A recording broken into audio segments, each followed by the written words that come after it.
მოგესალმებით, ეს თქვენი დროა პანტრაზე. მე ჟურნალისტი ემა ტოფიაშვილი ვარ. დღეს ისევ მინდა ვისაუბროთ ძალიან ძიმე, ბადაღებულ, მაგრამ ცუდი თვალსაზრისით უცვლო თემაზე, რასაც ქვია ავტოსაგზაო შემთხვევები და ავტოსაგზაო შემთხვევების შედეგად გამოწვეული ჯანმრთელობის დაზიანება, უარეს შემთხვევაში გარდაცვალება.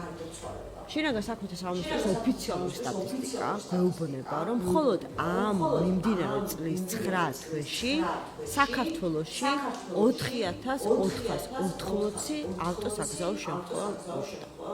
აი ამ ავტოსაგზაო შემთხვევების შედეგად 345 ადამიანი გარდაიცვალა.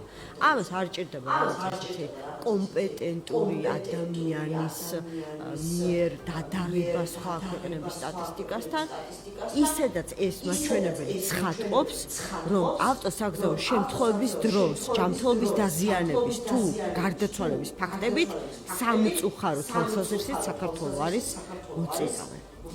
კიდევ ერთხელ მინდა რომ ამ თემაზე ვისაუბროთ, იმიტომ რომ ჩვენ ისედაც არ გვყავს დასაკარგი ადამიანები და მით უმეტეს ჩვენს დროში ტექნოლოგიური განვითარების რაღაცა მაღალ მწვერვალზე არსებულ ეპოქაში, სადაც უამრავი შესაძლებლობა არსებობს რაღაცა რისკების თავიდან აცილების, ხო?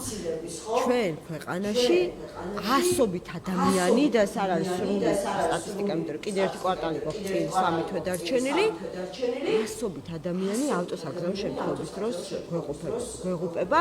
აი მართლა რა გვჭირს, რა არის ქვეყანაში სასწრაფოდ შესაძლებელი, რომ ავარიებით ადამიანების გარდაცვალების მაჩვენებელი არ გქონდეს ისეთი, როგორც შეიძლება საუკუნეების წინ კონდათ, მაგალითად, განვითარებულ ქვეყნებს დარწმუნებული მაშინაც არ ექნებოდა, მაგრამ როდესაც არც ავტოსატრანსპორტო საშუალებები არ იყო ასეთი მოდერნიზებული, არც გზებზე უსაფრთხოების ამდენი ზომა არ არსებობდა. მოკლედ ძალიან აღშფოთებული ვარ და ნამდვილად მაქვს ამ აღშფოთების მიზეზი 217-103 ჩვენი ტელეფონის ნომერია, შემოგვიერთდით გადაცემის სრულობისას, უფრო მეც ამ თემასთან დაკავშირებით ჩემი სტუმარი იტყვის ტრანსპორტისა და გზების ასოციაციის ხელმძღვანელი დავით მესხიშვილია ჩვენთან ერთად მოგესალმებით გადაცემაში მონაწილეობისთვის. ესე იგი, წლიდან წლამდე, ზოგჯერ წელიწადში რამდენიმეჯერაც ვიკრიბებით, მათ შორის ამ გადაცემაში და ვსაუბრობთ ტირით ამ ადამიანებს, რომლებიც დაგვეხოცა ავტოსაგზაო შემთხვევების დროს. ანუ მხოლოდ 9 თვეში ყავს აგერ 345 გარდაცვლილი ადამიანი და შარშან მთელი წლის განმავლობაში 444 ყავდა. დიდი ალბათობით ჯვარი წერია ყველას და წერია ყველას, მაგრამ შეიძლება გადაუსწროთ შარშანელ მონაცემსაც წლის ბოლოს. პირველ რიგში უერთდები აღშფოთებასაც და ძალიან მტკივნეულია, ვინაიდან ეს წლებია ჩვენ საუბრობთ ამ თემაზე, ძალიან კარგია თქვენ ყოველთვის უთხოვთ დროს და ჩვენ განვიხილავთ ხოლმე და ძალიან დიდი იმედი მაქვს, რომ ჩვენი ეთერიც მიწვდება იმ შესაბამის ადამიანებს, ვის პასუხისმგებელი არის საქართველოს საგზაო შემთხვევების შემცირებაზე. ასეთი არის არა ერთი სტრუქტურა, არამედ რამდენიმე. ეს არის სახელმწიფო უწყებებზე ვსაუბრობთ ამ შემთხვევაში, ხო? პირველ რიგში ალბათ რა ვიცი, გადაწყვეტილის მიღების პირი, შინაგან საქმეთა სამინისტრო, საპატრულო პოლიცია, არ ვიცი, მთავრობა მთლიანად, რა არის მოსარიდებელი, ხალხი იღუპება, რის გამო ზოგი სიჩქარის გადაჭარბების, ზოგი ავტომობილის გაუმართავების, ფეხით მოსიარულე ყავს, აგერ ქვით ყავს 112 გარდაცვალებული. ძალიან მაღალი მაჩვენებელია რა თქმა უნდა. ხო, პირველ რიგში უნდა ვთქვათ, რომ ის საშინელი სტატისტიკა, რომელიც თქვენ გამოაცხადეთ, ზუსტი არ არის, იმიტომ რომ გაცილებით მეტია დაშავებულის და დაღუპულიც, ვიდრე ქვეყნდება ის როგორც მონაცემი და რატო. იმის გათვალისწინებით, რომ ავტომობილები არ არის დაზღვეული, რეალურად მათი აღრიცხვა სრული მასშტაბით ვერ ხდება და ეს ნიშნავს იმას, რომ იქ სადაც ზღოლები ერთმანეთში მორიგდებიან, მაგალითად დაშავების მაჩვენებელი მაღალია, ერთი აიგოს კურნალობის ხარჯ თავის თავზე, საერთოდ საბრძოლო პოლიციის გამოძახება არ ხდება. ასეთ შემთხვევაში ამიტომ ამიტომ დაშავებულების რაოდენობა და საგზაო შემთხვევების რაოდენობა გაცილებით მეტია. რაც შეეხება დაღუპულების რაოდენობას, ესეც მეტია, ვიდრე არის განუცხადებული. იმის ორი მიზეზის გამო, ერთი რომ საპატრულო პოლიციის მონაცემებია გამოგეცნებული. საქართველოს მთლიანად არ ფარავს საპატრულო პოლიცია, ფარავს კრიმინალური პოლიციაც დაახლოებით 40%-ს, რამდენადაც მახსოვს. შესაბამისად, ის მონაცემები 40% საქართველოს მონაცემები არ შედის ამ მონაცემებში და კიდევ ერთი რატომაც არის მეტი დაღუპული სინამდვილეში არის ის, რომ აი მაგალითად საგზაო სატრანსპორტო შემთხვევა მოხდა, გადაიყვანეს ადამიანი სამედიცინო დაწესებულებაში და გავიდა 1 კვირა, 2 კვირა, 3 კვირა და მერე დაიღუპა. ამ მონაცემების დამატებაც და აღრიცხვიანობაც არის არაზუსტი შესაბამისად. ან მაგალითად ადამიანმა გაიკეთა ოპერაცია, გამოგწერეს კლინიკიდან, შემდეგ მოხდა რეციდივი, ისევ დააბრუნეს კლინიკაში და შემდეგ გარდაიცვალა. ხო, ეს მონაცემებიც არ არის დამატებული, ამიტომ ჩვენ ვფიქრობთ, რომ გაცილებით მეტია დაშავებულები. აი რამდენი უხეში გათვლებით. თუ გავითვალისწინებთ ყველა ის ფაქტორი, დაახლოებით 30% შეიძლება იყოს მეტი დაღუპულის და დაშავებულიც, ვიდრე არის გამოცხადებული, იმიტომ რომ ვთქვით, ძირითადად ეს არის საპატრულო პოლიციის მონაცემები. კი, ძალიან მძიმე მაჩვენებელი არის. სხვათა შორის ჩვენ ხშირად ვსაუბრობთ აი თავარი მიზეზი რა არის. თავარი მიზეზი არის ის, რომ საგზაო შემთხვევა როცა მოხდა, ამ საგზაო შემთხვევის მიზეზებს არავინ არ სწავლობს. რომ მიზეზის შესწავლა არ ნიშნავს, რომ ჩავწერთ სიტყვაზე, რომ სიჩქარის გადაჭარბება იყო. ეს არ არის მიზეზის შესწავლა. ეს შეიძლება მიზეზის დადგენა იყოს, თუმცა მიზეზის დადგენაშიც პრობლემებია, ვინაიდან კომპლექსური შეიძლება იყოს საგზაო შემთხვევის მიზეზი. ანუ რას ნიშნავს? შეიძლება ადამიანი იყო თრობის ქვეშ, საჭესთან, მაგრამ სამოხმო სისტემა გამართული ყოფილიყო, ეს საგზაო შემთხვევა არ დამდგარიყო. ხო, ეს არის ასე ვიტყოდი მრავალპროფილური ძიების საგანი. ესეც სიღრმისეული სწავლება ხდება. რა საჭირო, მოდი აუცილებლობაზე ვთქვათ, ანუ რატომ არის აუცილებელი, რომ სიღრმისეულად მოხდეს გამოკვლევა ავტოსაგზაო შემთხვევის მიზეზებზე? მხოლოდ იმისთვის, რომ სტატისტიკა დაზუსტდეს თუ მაგალითად შეგიძლია ამ მიმართულებით გაატარო გარკვეული ღონისძიებები და პრევენცირება მოახდინო. პირველ რიგში ეს, ხო, აი ბოლოს რაც ბრძანეთ, საქართველოში არ არის საგზაო უსაფრთხოების ლაბორატორია მაგალითად, რომელიც რას ნიშნავს ეს? ეს არის კვლევითი ორგანო, რომელიც სწავლობს საგზაო შემთხვევის მიზეზებს და შემდეგ ადგენს ისეთ კონცეფციას და იღებს მონაწილეობას საგზაო უსაფრთხოების პოლიტიკის შემუშავებაში, რომ იმავე მიზეზით საგზაო შემთხვევა აღარ მოხდეს. ყოველ შემთხვევაში გატარდეს ღონისძიებები ისეთი, რომ შემცირდეს იმავე მიზეზით საგზაო შემთხვევა. ჩვენთან რო ხდება საგზაო შემთხვევა, სწავლება ამ საგზაო შემთხვევის და შემდეგ პრევენციული ღონისძიების დაგეგმა არ ხდება. და შესაბამისად გვაქვს ყოველთვის ერთ და იგივე მიზეზით საგზაო შემთხვევები. და ასე გაგრძელდება, ხო? და მაგალითად გვაქვს ხა ჩანაწერი, რომ აი ამდენი ავტოსაგზაო შემთხვევა მოხდა ალკოჰოლური თრობის ქვეშ და საპირწონედ გვაქვს ასე ვთქვათ ჯარიმები თუ მართვისმოწყობის ჩამორთმევა.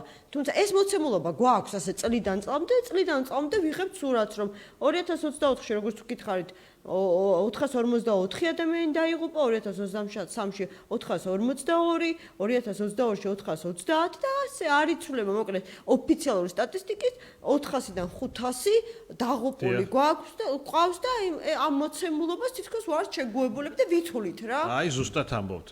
თავარი პრობლემა სახელმწიფო სტრუქტურებისთვისაც არასამთავრობო ორგანიზაციებისთვის ნაკლებად, ეხლა ჩვენ სფეროში და ჩვენ ზუსტად განგას ჩვენ ვცდილობთ, ასე ვთქვათ, ავტეხოთ ხოლმე, მაგრამ მოსახლეობაშიც თავარი არის, რომ ეს ნორმალიზდა.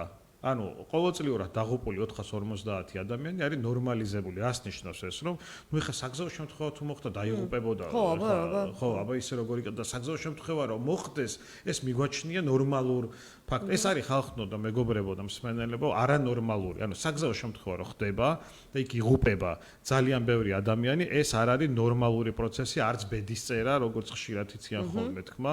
ეს არ არის მარტო საქართველოს რეალობა. საერთაშორისო პრაქტიკაშიც არსებობს, რომ ეს ამის ბედი იყო და ეს ნორმალიზების ცდელობა, ხო? ეს არის არანორმალური. იმიტომ რომ თანამედროვე მიდგომა დღეს არის ესეთი Vision Zero, არის ესეთი მიმართულება მსოფლიოსთვის, განვითარებული მსოფლიოსთვის, რაც ნიშნავს ნულოვან სიკვდილიანობას გზებზე.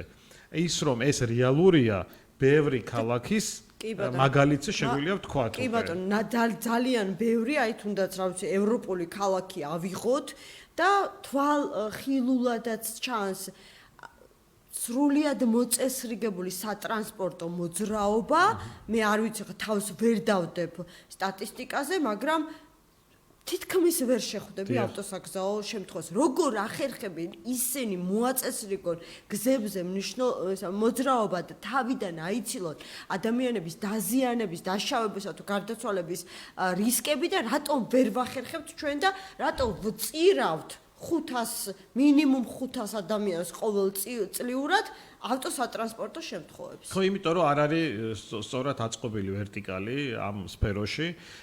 თქვით, რომ საგზაო უსაფრთხოების ლაბორატორია საჭირო, თქვით, რომ შემდეგ პოლიტიკის განსაზღვრელი ორგანოა საჭირო, ესეთი შეიქმნა ეკონომიკის სამინისტროში საგზაო უსაფრთხოების დეპარტამენტის სახელით. ეს იყო არასამთავრობო ორგანიზაციების მოთხოვნაც, მაგრამ ჩვენ არ გვინდა რომ არ მოგვითხოვია რომ უბრალოდ სახელი იყოს, ხო? ამ სამსახურს სჭირდება აღჭურვა, მატერიალურ-ტექნიკური ბაზა, შესაბამისი ექსპერტიზის ჩატარების უფლება, მათ მიერ განსაზღვრული საგზაო უსაფრთხოების პოლიტიკა შესაძლებლად სავალდებულო უნდა იყოს ყველა სხვა სტრუქტურისთვის. ვინც საგზაო უსაფრთხოებასთან რამე შეხებით არსებობს, ხო? ეს არის ინფრასტრუქტურის სამინისტრო, შინაგან საქმეთა სამინისტრო და მუნიციპალიტეტები.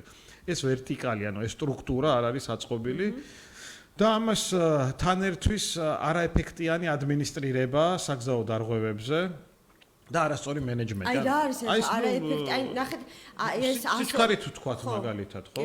არაეფექტიანი ადმინისტრირება არის. პირველ რიგში ჩვენ უნდა დავადგინოთ, არა მარტო სიჩქარის გადაჭარბებაზე უნდა ვისაუბროთ, არამედ რამდენად ოპტიმალურია ის სიჩქარე, რომელიც დღეს დაწესებულია მაგალითად დიდი ქალაქების ცენტრებში. სოფლიოს უკვე და საერთაშორისო გამოცდილებით და ნახეთ, რომ მესამედი არის ქვეითები დაღუპული. არის ესეთი პრაქტიკა მიღებული, რომ სიჩქარე შეიზღუდოს კიდევ უფრო მეტად მაქსიმალურად, იმისთვის რომ ქვეითა შეჯახების შემთხვევაში გადარჩეს ადამიანი და პირველ რიგში არის სიჩქარის მენეჯმენტი მთავარი, ხო? ძალიან მარტივი შეკითხვა რა, მართლა მაინტერესებს გულწრფელად. ანუ ქვეითი პრიორიტეტია ყველა. როგორ ხო და პრიორიტეტი აი მაგ თემას მინდა შევეხო, აი როგორ მაინტერესებს რამდენ 10-დან რამდენმა მძღოლმა იცის, რომ როდესაც დაინახავს, რომ ფეხით მოსიარულეს ზებრაზე, ფეხი აქვს დადგმული, უნდა გაჩერდეს. ხო, ნუ ეს კიდე არის კულტურის ნაწილი, მაგრამ მაგას თავი დავანებოთ კულტურას. ყველა ზებრა გადასასვლელი, ამ შემთხვევაში აღჭურვილი უნდა იყოს თანამედროვე ტექნოლოგიით. როდესაც ზღოლს ეცოდინება, რომ ყველა ზებრა გადასასვლელი აღჭურვილი თანამედროვე ტექნოლოგიით, შესაბამისი კამერებით, ყველგან კამერა ყველგან კი, მაგრამ უნდა კონდეს აღრიცხვიანობის საშუალება, ხო? და უნდა იყოს პრიორიტეტი ეს და ნუ ხედავთ რომ ხო რაც შეეხება სიჩქარეზე, აი მაგალითად ჩვენ გვაქვს ესეთი რეალობა, რომ იქ სადაც მაგისტრალებზე ხდება, ჩქაროსნულ მაგისტრალზე ხდება დაღუპვა, იქ ძირითადი მიზეზი არის სიჩქარის გადაჭარბება, როგორც ყოველთვის. ასევე ბოლო პერიოდში შინაური თუ გარეული ცხოველების და ეს კიდე არის ინფრასტრუქტურული პრობლემა, რომელიც დაცულობა უნდა უზრუნველყოს ჩქაროსნული მაგისტრალის აუცილებლად, მაგრამ ნუ მაღალი სიჩქარე ხო არის პრობლემა რა ეს მე ვისაუბროთ აუცილებლად მაღალი სიჩქარე ხო არის პრობლემა რა იმ ხრივ რომ სიჩქარის გადაჭარბება დღეს შეგიძლიათ იყიდოთ. ანუ ყველა ბევრი დარღვევა მიმაგრებული არის ქულათა სისტემაზე, ანუ ქულა გაკლდება სიჩქარის სხვა დარღვევებზე, ხოლო სიჩქარის გადაჭარბებაზე არა. ამიტომ შეგიძლიათ თუ ფული გაქვთ, იყიდოთ თბილისიდან ბათუმამდე ჯარიმები, გამოთვალოთ რამდენი შეიძლება ეს იყოს და იმ სიჩქარით იმოძრავოთ, რომელიც თქვენ გსურთ, რომელსაც თქვენ აირჩევთ. ხო? ეს ის რომ ქულათა სისტემა არ არის მიბული მართვის მოწყობაზე, არათანაბარ პირობებში აყენებს ადამიანებს. ესე იგი კანონს იცავს ძირითადად ის, ვისაც ვინც ფინანსურად შეჭირვებულია, ხოლო ვისაც ფინანსები აქვს, შეუძლია თავის სიცოცხლეს და სხვის სიცოცხლეს საფრთხეს ჩააგდოს და ეს იყიდოს. ხო, ესეთი ბევრი რამეა, ხა შავი წერტილებია კიდე, ხო, ქვეყანაში ეს ადგილებია, რომელიც დღემდე არ გვაქვს ესე ოფიციალურად დადგენილი და გამოვლენილი და არ არის აღჭურვილი შესაბამისი გამაფრთხილებელი, მაგალითად აბრით, რომ აქ მოძრაობა შეიცავს გარკვეულ რისკებს, ხო, შიანელე ან რაღაცა მიაქცია ყურადღება. შავი წერტილები არის ეს ადგილები, სადაც ბევრი საგზაო შემთხვევა ხდება და ყოველთვის ზღოლის ბრალი ვერ იქნება, ესე იგი იქ არის ხელშემწყობი სხვა გარემოებაც. ამის ძირეული შესწავლა და მისი აღმოფხვრა მე პირადად წინა წლებში არ გამიგია, ხო? და ძალიან დიდი იმედი მაქვს, რომ ეხლა მაინც მოიკითხავენ, იმიტომ რომ არ ხდება ადგილზე გასვლა, არ ხდება შესწავლა. გასვლა, ეხლა მე მინდა არ მინდა ის ქალაქის თქმა, მაგრამ ერთ-ერთ ქალაქის მაგალითზე მე დავუკავშირდი მერიას და უთხრა, რომ ეს არის თქვენი ამ ქალაქის შავი წერტილი. ხო? აქ ხდება ბევრი საგზაო შემთხვევა განსაკუთრებით ქვეითებთან შეჯახება. თქოთ რომ გახვიდეთ შეისწავლოთ. გავიდნენ ეს ადამიანები, დაბრუნდნენ უკან, ვერაფერს ვერ მიხვდნენ. და რა იყო იქ რა იყო შესასწავლი და რაღაც. თქვენ ხდებოდეთ რა იყო მიზეზი აი ამ ხშირი ავტოსაგზაო შემთხვევაში. ის რომ ქვეითის ინფრასტრუქტურა არ იყო მოწესრიგებული, მხოლოდ ზებრა გადასასვლელის დახაზვა არ უზრუნველყოფს ქვეითის უსაფრთხოებას და უფრო მეტიც თუ ის არასწორად არის გაკეთებული ქვეითის სიცოცხლე არის საფრთხის ქვეშ, იმიტომ რომ ქვეითი თვლის რომ ეს ჩემი გზა არის და მიდის ამ დროს მძღოლისთვის სიურპრიზია ეს ქვეითის გადასასვლელი არ ხდება საგზაო ნიშნებით ინფორმირება რომ თქვენ უახლოვდებით გადასასვლელს. ეხლა ევროკავშირის ქვეყნები უკვე ფიქრობენ კი არა და უკვე ნერგავენ იმას, რომ არ არის მხოლოდ საგზაო ნიშნები საკმარისი ზღოლისთვის აღსაქმელად, ამიტომ დგება იქ ყვითელი ციმციმა ავარიული რო ეძახიან, ანუ შუქურა.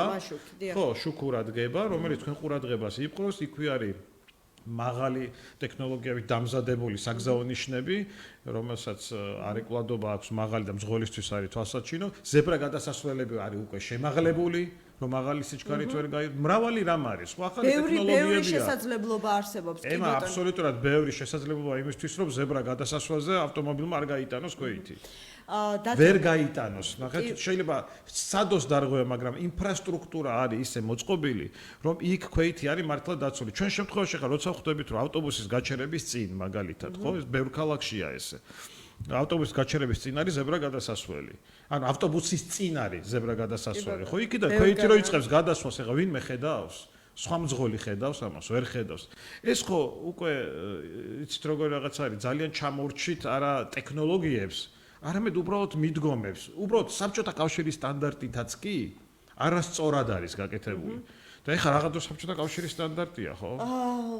ერთ თქვენ კი არ და ვიცი რომ რეკლამაზე უნდა გავიდეთ, უბრალოდ დავაანონსებ თემებს, რომელსაც გავაგრძელებთ საუბარს გადაცემის მეორე ნაწილში. თქვენ კი თქვით რომ არ მოვახდენო იმ ქალაქის იდენტიფიცირებას, მაგრამ ყველამ ვიცით რომ მათ შორის ამ ზაფხულის განმავლობაშიც ინტენსიური გადაადგილების გამო ქობულეთი ბათუმის შემოვლითი გზა რეალურად სასაკალაოდ იყო ქცეული და კიდევ ერთ შეკითხვა მინდა დავსვა, შესაძლებელია თუ არა გახშირებული ავტოსაგზაო შემთხვევები უკავშირდებოდეს ასე ვთქვათ გზების მაგისტრალების უხარისხოდ ასე ვთქვათ შესრულების საკითხსაც, ამაში არ იგულისხმება მხოლოდ ასფალტის ხარისხი, ამაში იგულისხმება პროფესიონალური მიდგომაც, იმიტომ რომ ხედავთ აი ამ გახმაურებული კორუფციული кейსების ფონზე ძალიან ბევრი მნიშვნელოვანი ინფრასტრუქტურული პროექტი ხორციელდებოდა ყოველგვარი ზედამხედველობის გარეშე. რეკლამის შემდეგ ისევ გიბრუნდებით.